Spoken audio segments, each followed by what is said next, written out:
प्यारे बच्चों, कोविड-19 के कारण इस समय आपका विद्यालय आना स्थगित है।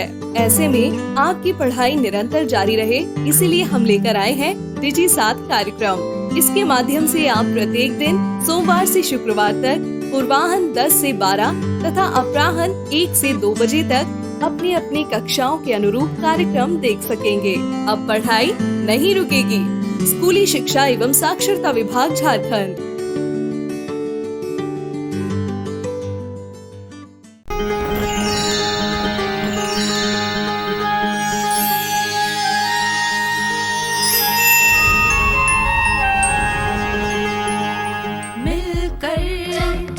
नई दुनिया मिलकर बनाए हम नई दुनिया, मिलकर जीत ले हम सारी दुनिया।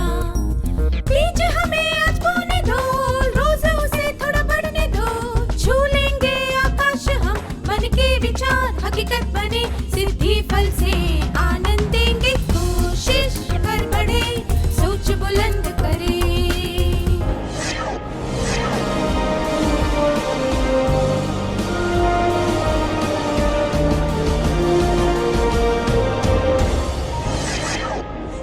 नमस्ते छात्रों, आप सबको देखकर खुशी हुई। इससे पहले के सत्र में हमने सामूहिक खेल और सामूहिक चर्चा के बीच में अंतर और उनकी समानताओं के बारे में जाना था। हमने यह भी सीखा था कि सामूहिक चर्चा में कैसे भाग लेना चाहिए और चर्चा को असरदार बनाने के लिए क्या करना चाहिए। इस सत्र में हम सीखेंगे कि चर्चा में भाग लेने वाले सदस्यों का मार्गदर्शन कैसे किया जा सकता है। क्या आपने कभी किसी खेल कूद के प्रशिक्षक को ध्यान से देखा है? वह खिलाड़ियों को किस तरह प्रशिक्षण देता है? प्रशिक्षक भी खिलाड़ियों के साथ साथ खेलता रहता है। इसी तरह हम भी सामूहिक चर्चा में भाग लेते हुए चर्चा को एक दिशा दे सकते हैं। मुझे यकीन है कि आप सबने इंद्रधनुष तो जरूर देखा होगा। कृपया 5-5 लोगों के समूह बनाकर बैठ जाएं। समूहों में आपको इंद्रधनुष के अलग अलग पहलुओं के बारे में चर्चा करनी है। वैज्ञानिक, साहित्यिक, भावनात्मक और सौंदर्य से संबंधित। आप इन सब बातों के बारे में चर्चा कर सकते हैं। इंद्रधनुष कैसे बनता है? इसके रंग कितने मनमोहक होते हैं? इंद्रधनुष पर लिखी गई कोई कविता, इंद्रधनुष को देखकर मन में आने वाले विचार इत्यादि।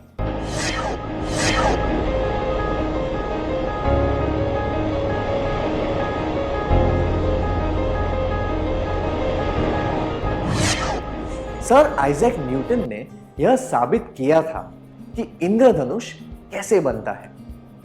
जब सूर्य की रोशनी वायुमंडल में पाई जाने वाली पानी की बूंदों से होकर गुजरती है तो उसके रंग बिखरकर इंद्रधनुष के रूप में नजर आते हैं। जब हम आंखों से सफेद रोशनी को देखते हैं तो उसमें कोई भी रंग नजर नहीं आता, पर जब रोशनी पानी को बूंदों या प्रिज्म से होकर गुजरती है तो उसके रंग बिखरकर 7 रंग के पट्टों की तरह दिखते हैं। उसी तरह हम सब में बहुत से गुण होते हैं।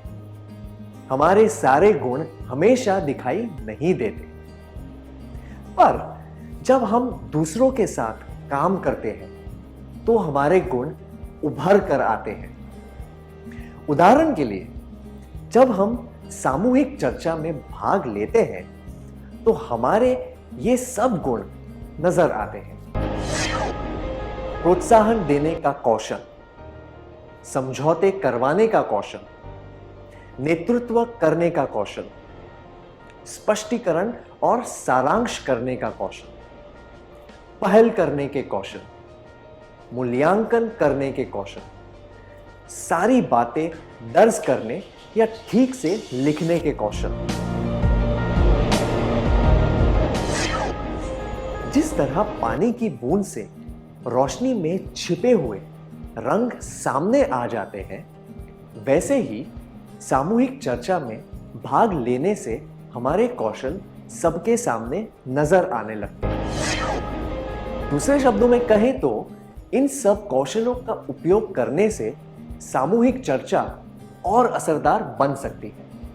क्या हम देखें कि सामूहिक चर्चा में भाग लेते हुए हम चर्चा को सही दिशा कैसे दे सकते हैं? आइए हम सुधा और उसके 4 दोस्तों की चर्चा सुनते हैं। सुधा और उसके दोस्त अपने मोहल्ले में बाल दिवस मनाना चाहते हैं। वे चर्चा कर रहे हैं कि इसके लिए कौन कौन से काम करने हैं। क्या हम देखें कि वे क्या बातें कर रहे हैं? सीमा, क्या हम लतिका, या फिर कुछ खेल? मधु, गायन प्रतियोगिता कैसी रहेगी? अरुणा, बच्चों के लिए एक पुस्तकालय शुरू करने के बारे में क्या ख्याल है? हम उसके लिए चंदा इकट्ठा कर सकते हैं। सुधा, वाह, ये सुझाव बहुत अच्छा है। हमें यही करना चाहिए। वाह, यह सुझाव बहुत अच्छा है। ऐसा कहकर सुधा ने अरुणा का और उसके सुझाव का प्रोत्साहन किया। उसी तरह उसने दूसरों को भी प्रोत्साहित किया। इस तरह किसी की सराहना करके और उनके विचारों का समर्थन करके उन्हें प्रोत्साहित किया जा सकता है।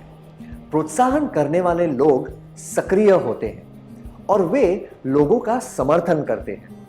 नए विचार सामने लाकर और लोगों का हौसला बढ़ाकर वे चर्चा को रुचिकर बनाए रखते हैं। वे विचारों को समझने में और समस्याओं को हल करने में मदद कर सकते हैं। तनाव और बहस को दूर करने के लिए वे सही तरीके से मजाक भी करना जानते हैं। सामूहिक चर्चा में हमें दूसरों को प्रोत्साहित करना चाहिए ताकि वे भी चर्चा में भाग लें। अब एक कार्यकलाप करेंगे। आपको कैसा लगा जब चर्चा के दौरान किसी ने आपकी बात ध्यान से सुनी और आपकी सराहना भी की? क्या आप इस बारे में सबको बताना चाहेंगे? उदाहरण के लिए, जब आपके दोस्त या माता-पिता किसी समस्या का हल ढूंढ रहे थे, तब क्या आपके सुझाव से उन्हें कोई निर्णय लेने में मदद मिली? जब उन्होंने आपकी सराहना की, तब आपको कैसा लगा?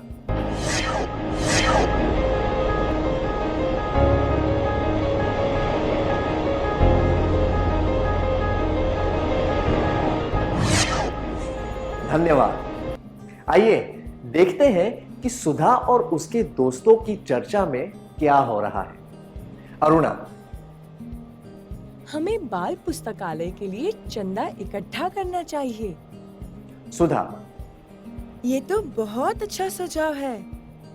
हमें ऐसा जरूर करना चाहिए। सीमा, पर मुझे तो इसमें कुछ भी उपयोगी नजर नहीं आता। मधु, तुम ऐसा क्यों कह रही हो? सीमा, जब पास में ही एक सार्वजनिक पुस्तकालय है, तो हमें और एक पुस्तकालय की क्या जरूरत है? अरुणा, क्या ऐसा कोई नियम है कि सार्वजनिक पुस्तकालय के पास बाल पुस्तकालय नहीं होना चाहिए?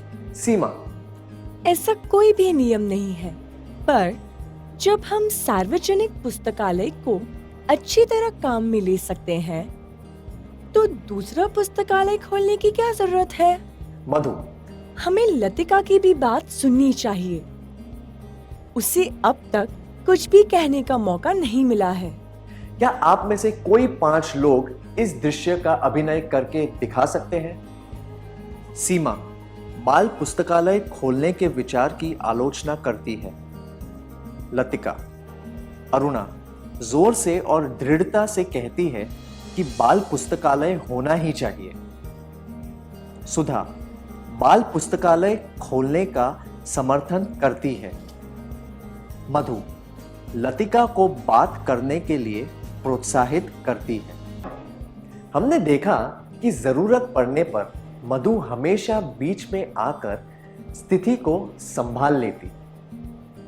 सीमा ने जब आलोचना की तब मधु ने कहा, तुम ऐसा क्यों कर रही हो? और उसने लतिका को भी बात करने का मौका दिया। मधु बात को बिगाड़ने नहीं देती। इस तरह वह एक समझौता करने वाले की भूमिका निभा रही थी। समझौता करने वाले लोग सामाजिक स्वभाव के होते हैं। वे ऐसे लोगों को सबके सामने लाते हैं जो अपने शर्मीलेपन की वजह से ज्यादा बात नहीं कर पाते। वे लोगों को अपनी बात कहने का अवसर देते हैं। समझौता करवाने वाले लोग दूसरे के साथ मिलकर अच्छी तरह काम कर पाते हैं और समूह को एकजुट रख के मदद करते हैं। वे सहनशील होते हैं और दूसरों के साथ अच्छे रिश्ते बनाकर रखते हैं। वे सब्र से काम लेते हैं और व्यवहार कुशल होते हैं। उन्हें दूसरों की भावनाओं और जरूरतों की समझ होती है। वे किसी भी झगड़े को आसानी से सुलझा पाते हैं। वे अड़ियल लोगों से भी काम निकलवा लेते हैं क्योंकि वे गुस्से से नहीं बल्कि दृढ़ता से बात करते हैं। अगर मधु बीच में नहीं आती तो अरुणा और सीमा की बातचीत झगड़े में बदल सकती थी। इसीलिए सामूहिक चर्चा के दौरान बहस और झगड़ा नहीं करना चाहिए। एक दूसरे की बात को समझकर एक मत होने की कोशिश करनी चाहिए। सामूहिक चर्चा में हमें दूसरों को प्रोत्साहित करना चाहिए ताकि वे भी चर्चा में भाग लें। एक दूसरे के साथ बहस करने के बजाय एक मत होकर कोशिश करनी चाहिए।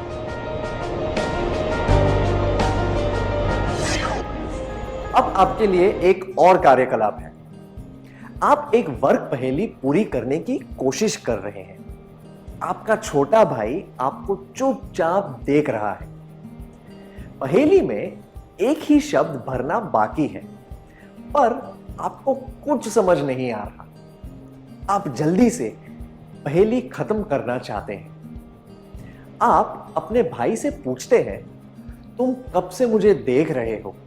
क्या तुम्हें पता है कि यह शब्द कौन सा हो सकता है? वह कुछ सुझाव देता है और उससे आपकी पहेली पूरी हो जाती है। क्या आपने कभी किसी शर्मीले या शांत व्यक्ति को किसी चीज में भाग लेने के लिए प्रोत्साहित किया है? भाग लेने पर क्या उन व्यक्तियों ने कोई सराहनीय काम कर दिखाया है? क्या आप ऐसे अनुभव के बारे में सबको बताना चाहेंगे?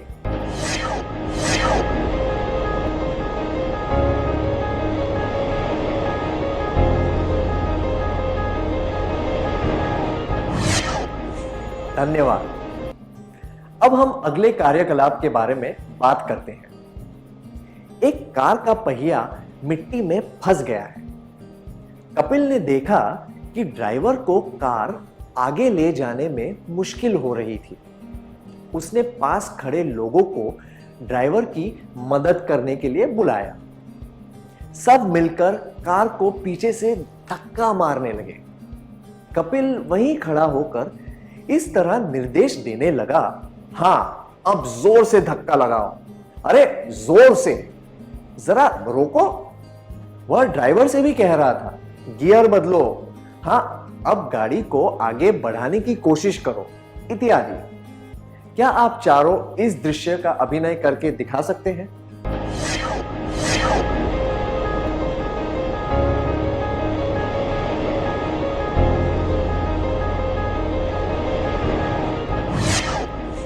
बहुत बढ़िया अभिनय था, धन्यवाद। हमने देखा कि एक मुश्किल स्थिति में कपिल ने सब कुछ अपने हाथ में ले लिया और अच्छी तरह नेतृत्व किया।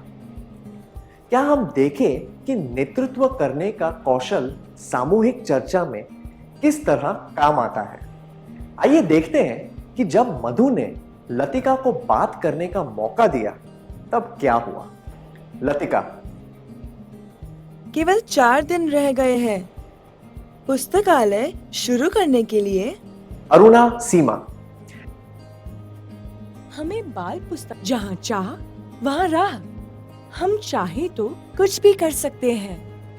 मधु। क्या हम थोड़ा सब्र से काम ले सकते हैं? हम लतिका को बोलने का मौका देंगे, तभी तो उसकी बात सुन पाएंगे।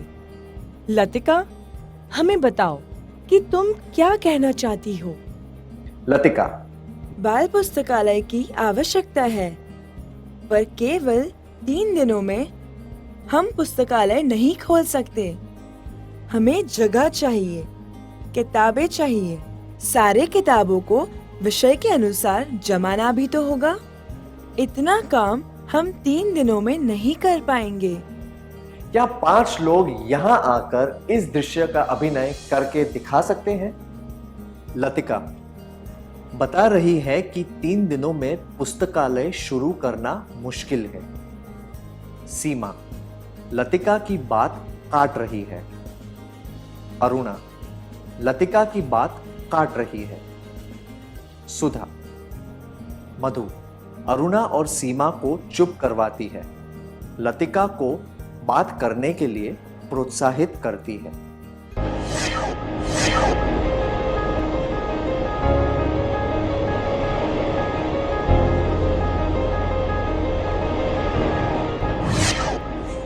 जब अरुणा और सीमा ने लतिका की बात काट दी, तब मधु ने नेता की भूमिका निभाई। उसने सकारात्मक रूप से सामूहिक चर्चा को नियंत्रित किया। उसने न केवल चर्चा को बल्कि चर्चा में भाग लेने वाले लोगों को भी नियंत्रण में रखा। उसने पहल की और बाधाएं आने पर पूरी दृढ़ता के साथ सारी स्थिति को संभाला। मधु ने यह ध्यान रखा कि किसी भी तरह की बहस और उलझन न हो। मधु के जैसे नेता लोगों के गुणों को पहचानकर उन्हें सही तरीके से सामने ला सकते हैं। वे गुस्से या बल का प्रयोग किए बिना अपना काम कर लेते हैं। जब स्थिति ठीक न हो तो वे थोड़ा व्याकुल हो सकते हैं, पर वे सब कुछ सही परिणाम तक पहुंचाने में सक्षम होते हैं। इसीलिए उचित तरीके से सामूहिक चर्चा का नेतृत्व करना जरूरी होता है, ताकि चर्चा का लक्ष्य पूरा हो सके। सामूहिक चर्चा में हमें दूसरों को प्रोत्साहित करना चाहिए, ताकि वे भी चर्चा में भाग लें। एक दूसरे के साथ बहस करने के बजाय एक मत होकर कोशिश करनी चाहिए। जरूरत पड़ने पर नेतृत्व करना चाहिए।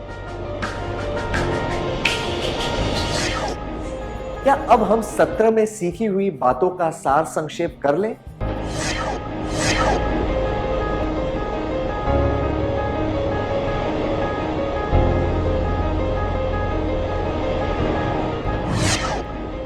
सामूहिक चर्चा में हमें दूसरों को प्रोत्साहित करना चाहिए, ताकि वे भी चर्चा में भाग लें। एक दूसरे के साथ बहस करने के बजाय एक मत होकर कोशिश करनी चाहिए। जरूरत पड़ने पर नेतृत्व करना चाहिए। बहुत अच्छी तरह सार संक्षेप किया आपने, धन्यवाद।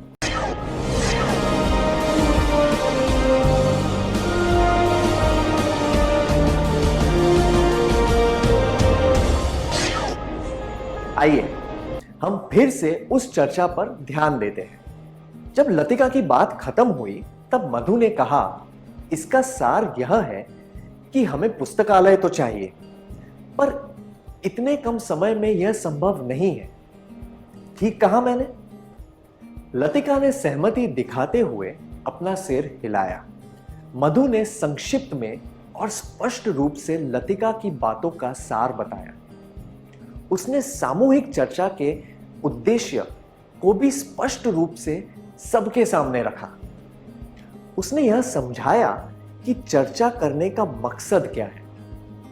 उसने यह बात विस्तार से बताई कि आगे क्या करने की जरूरत है। और उसके लिए उसने सारे साथियों की राय ली। चर्चा में बताए गए सारे विचारों को उसने ठीक से सार बताया। अगर कोई व्यक्ति अच्छी तरह सारांश प्रस्तुत न करे तो चर्चा का उद्देश्य पूरा नहीं हो सकता। इसीलिए सामूहिक चर्चा में उभरने वाले विचारों का स्पष्टीकरण और सारांश करना जरूरी होता है। सामूहिक चर्चा में हमें दूसरों को प्रोत्साहित करना चाहिए ताकि वे भी चर्चा में भाग लें। एक दूसरे के साथ बहस करने के बजाय एक मत होकर कोशिश करनी चाहिए। जरूरत पड़ने पर नेतृत्व करना चाहिए। विचारों का स्पष्टीकरण और सारांश करना चाहिए। चलिए फिर से चर्चा की ओर ध्यान देते हैं। जब लतिका ने अपनी बात खत्म की तब अरुणा ने कहा, मैं लतिका की बात से सहमत हूं। हम बाल दिवस के बाद पुस्तकालय शुरू करने के बारे में सोच सकते हैं। बाल दिवस मनाने के लिए 3 दिनों में क्या किया जा सकता है? सब लोग सोचने लगे। बहुत से विचार सामने आए। कई लोग सुझावों के बारे में सोच रहे थे। सुधा ने कहा, कैसे रहेगा अगर हम पुराने कपड़े और खिलौने जमा करके किसी अनाथालय को दे जाएं? मैं 10 घरों से चीजें इकट्ठा करके ले जाऊंगी। सुधा की बात सुनने के बाद दूसरे लोग भी अपना सुझाव बताने लगे। जब दूसरे लोग सुझावों के बारे में सोच रहे थे तब सुधा ने एक नया विचार बताया। उस विचार से नई सोच पैदा हुई। हम कह सकते हैं कि सुधा ने पहल की और विचारों के द्वार खोल दिए। सुधा जैसे लोगों के पास नए नए विचार होते हैं और वे बहुत रचनात्मक होते हैं। वे अलग तरह से सोचते हैं। वे अक्सर बड़े मुद्दे और बड़ी बातों पर ध्यान देते हैं और छोटी छोटी बातों में रुचि नहीं रखते। अगर किसी बात की शुरुआत उन्हें रुचिकर और अहम न लगे तो वे ऊब जाते हैं। सामूहिक चर्चा में हमें दूसरों को प्रोत्साहित करना चाहिए ताकि वे भी चर्चा में भाग लें। एक दूसरे के साथ बहस करने के बजाय एक मत होकर कोशिश करनी चाहिए। जरूरत पड़ने पर नेतृत्व करना चाहिए। विचारों का स्पष्टीकरण और सारांश करना चाहिए। अब एक और परिस्थिति पर ध्यान देते हैं। परीक्षा के अलावा छात्रों का मूल्यांकन और किस तरह से किया जा सकता है जिसके आधार पर उन्हें अगली कक्षा में भेजा जा सके। हम फिर से सुधा और उसके दोस्तों की चर्चा पर ध्यान देते हैं। सुधा की बात सुनने के बाद लतिका ने उसके सुझाव का समर्थन किया और कहा, यह करना मुश्किल नहीं है। फिर उसने पूछा, क्या तुम्हारे पास और कोई सुझाव है? ऐसा कहकर लतिका विचारों का मूल्यांकन कर रही है। वह देख रही है कि सुधा के सुझाव पर अमल कर सकते हैं या नहीं और इस सुझाव के फायदे और नुकसान क्या हो सकते हैं। लतिका जैसे लोग सोच समझकर काम करते हैं और हर बात के तर्क पर ध्यान देते हैं। ऐसे लोग भावुक नहीं होते। वे अलग अलग विचारों को ठीक से समझकर निष्पक्ष होकर निर्णय लेते हैं। अगर कोई काम एक तरीके से न हो पाए तो वे अलग तरीके सुझा सकते हैं। उन्हें निर्णय लेने में समय लगता है क्योंकि वे बहुत सोच विचार के बाद निर्णय लेते हैं। इसीलिए किसी सुझाव या विचार का समर्थन करने से पहले उसका मूल्यांकन कर लेना चाहिए। अनुपयोगी विचारों की वजह से बाद में समस्या खड़ी हो सकती है। इसीलिए पहले ही मूल्यांकन कर लेना ठीक होता है। सामूहिक चर्चा में हमें दूसरों को प्रोत्साहित करना चाहिए ताकि वे भी चर्चा में भाग लें। एक दूसरे के साथ बहस करने के बजाय एक मत होकर कोशिश करनी चाहिए। जरूरत पड़ने पर नेतृत्व करना चाहिए। विचारों का स्पष्टीकरण और सारांश करना चाहिए। विचारों, सुझावों, प्रस्तावों का निष्पक्षता से मूल्यांकन करना चाहिए। आइए फिर से सुधा और उसके दोस्तों की बातें सुनते हैं। लतिका ने जो मूल्यांकन किया उसके बाद मधु ने कहा, क्या किसी के पास और कोई सुझाव है? अगर नहीं तो मैं अब तक कही गई बातों को पढ़कर सुना देती हूं। ऐसा कहकर मधु ने पढ़ना शुरू कर दिया। हमने देखा कि मधु ने सारी बातें अच्छी तरीके से दर्ज कर ली थी। बातें ठीक से लिख लेने से समूह को व्यवस्थित रखने और चर्चा को सही दिशा देने में मदद मिलती है। सामूहिक चर्चा के दौरान मधु जैसे व्यक्ति सारी गतिविधियां, सुझावों और विचारों को लिख लेते हैं। वे इस बात पर ध्यान देते हैं कि सभी लोग अपनी भूमिका और जिम्मेदारियां अच्छी तरह निभा रहे हैं या नहीं। वे यह ध्यान रखते हैं कि सभी लोग सुझावों और विचारों का समर्थन करें। वे समय का ध्यान रखते हैं और सबको यह याद दिलाते हैं कि किस कार्य के लिए कितना समय निश्चित किया गया है। सारी बातें दर्ज करके वे यह याद रखने में मदद करते हैं कि कितने काम पूरे हो चुके हैं और किन मुद्दों पर बात करना बाकी है। इसीलिए सामूहिक चर्चा के दौरान हुई सारी बातें को दर्ज करना जरूरी होता है। सामूहिक चर्चा में हमें दूसरों को प्रोत्साहित करना चाहिए ताकि वे भी चर्चा में भाग लें। एक दूसरे के साथ बहस करने के बजाय एक मत होकर कोशिश करनी चाहिए। जरूरत पड़ने पर नेतृत्व करना चाहिए। विचारों का स्पष्टीकरण और सारांश करना चाहिए। विचारों, सुझावों, प्रस्तावों का निष्पक्षता से मूल्यांकन करना चाहिए। चर्चा के दौरान हुई सारी बातों और सुझावों को दर्ज करना चाहिए। अब तक हमने देखा कि सामूहिक चर्चा को सही तरीके से आगे बढ़ाने के लिए क्या करना चाहिए। अब हम देखेंगे कि चर्चा के दौरान कौन सी बातें नहीं करनी चाहिए। कमल, इमरान, महेश और वीर स्कूल के नेतृत्व समय के सदस्य हैं। वे एक नृत्य के कार्यक्रम के बारे में बात कर रहे थे जो उन्होंने टीवी पर देखा था। कमल को नृत्य के बारे में ज्यादा जानकारी नहीं है, पर वह ऐसे जताता है कि उसे बहुत कुछ पता है। एक विशेषज्ञ की तरह बात करना और सब कुछ पता हो ऐसा जताना ठीक नहीं होता। ऐसे व्यक्ति खुद को दूसरों से श्रेष्ठ समझते हैं। किसी भी व्यक्ति को दुनिया के बारे में सब कुछ पता नहीं हो सकता। हमें उसी बारे में बात करनी चाहिए जिसकी हमें जानकारी हो। अगर किसी चीज के बारे में हमें जानकारी न हो तो हमें केवल अच्छी तरह सुनना चाहिए। खुद को दूसरों के सामने श्रेष्ठ दिखाना उचित नहीं है। इससे लोग हमारे बारे में गलत राय बना सकते हैं। अगर हमें किसी चीज के बारे में पता न हो, उस चीज के बारे में बात नहीं करनी चाहिए। सामूहिक चर्चा के दौरान क्या नहीं करना चाहिए? ऐसा जताना कि आपको सब कुछ मालूम है। कमल की बातें सुनकर इमरान उसका मजाक उड़ाने लगा। जब महेश ने कुछ बताने की कोशिश की तो इमरान ने बीच में टोकते हुए कहा, ऐसा नहीं है, यह तो इस तरह होता है। अब जब वीर ने उसकी बात को काटने का प्रयास किया तो उसने फिर से कहा, तुम्हें क्या लगता है मुझे यह नहीं पता? दूसरे शब्दों में कहे तो इमरान दूसरों को मौका दिए बिना चर्चा पर हावी होना चाहता है।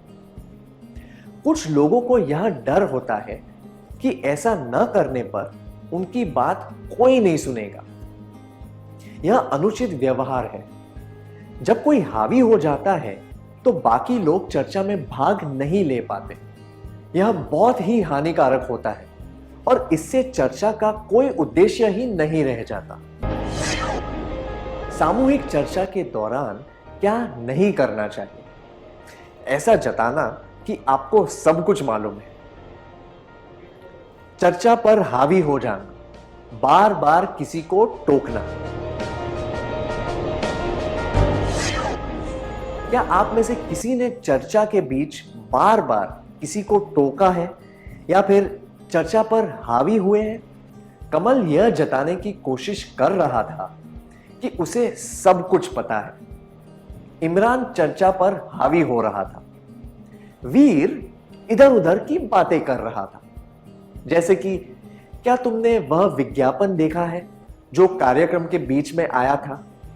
फिर उसने खुद की बड़ाई करते हुए कहा, मुझे विश्वास नहीं होता है कि वे लोग इसे नृत्य कहते हैं। तुम्हें देखना चाहिए था कि 7 साल की उम्र में भी मैं कितनी अच्छी तरीके से नाचता था। इस तरह के व्यवहार से कुछ लोग दूसरों के सामने खुद का मजाक बनवा लेते हैं। इसीलिए इधर उधर की बातें नहीं करनी चाहिए और शेखी नहीं बघारनी चाहिए। सामूहिक चर्चा के दौरान क्या नहीं करना चाहिए? ऐसा जताना कि आपको सब कुछ मालूम है। चर्चा पर हावी हो जाना, बार बार किसी को टोकना, इधर उधर की बातें करना और शेखी बघारना। क्या हम सत्र में सीखी हुई बातों का सार संक्षेप कर लें?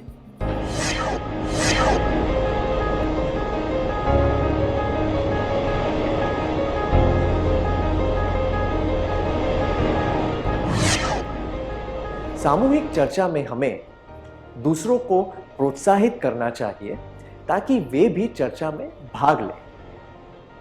एक दूसरे के साथ बहस करने के बजाय एक मत होकर कोशिश करनी चाहिए। जरूरत पड़ने पर नेतृत्व करना चाहिए। विचारों का स्पष्टीकरण और सारांश करना चाहिए। विचारों, सुझावों, प्रस्तावों का निष्पक्षता से मूल्यांकन करना चाहिए। चर्चा के दौरान हुई सारी बातों और सुझावों को दर्ज करना चाहिए। सामूहिक चर्चा के दौरान क्या नहीं करना चाहिए? ऐसा जताना कि आपको सब कुछ मालूम है। चर्चा पर हावी हो जाना, बार बार किसी को टोकना, इधर उधर की बातें करना और शेखी बघारना। बहुत अच्छी तरह सार संक्षेप किया आपने। धन्यवाद। इस प्रसारण से संबंधित सुझाव, अपने प्रश्न इत्यादि आप हमें jcerg@gmail.com तथा टोल फ्री नंबर 1800 5728 585 पर संपर्क कर सकते हैं।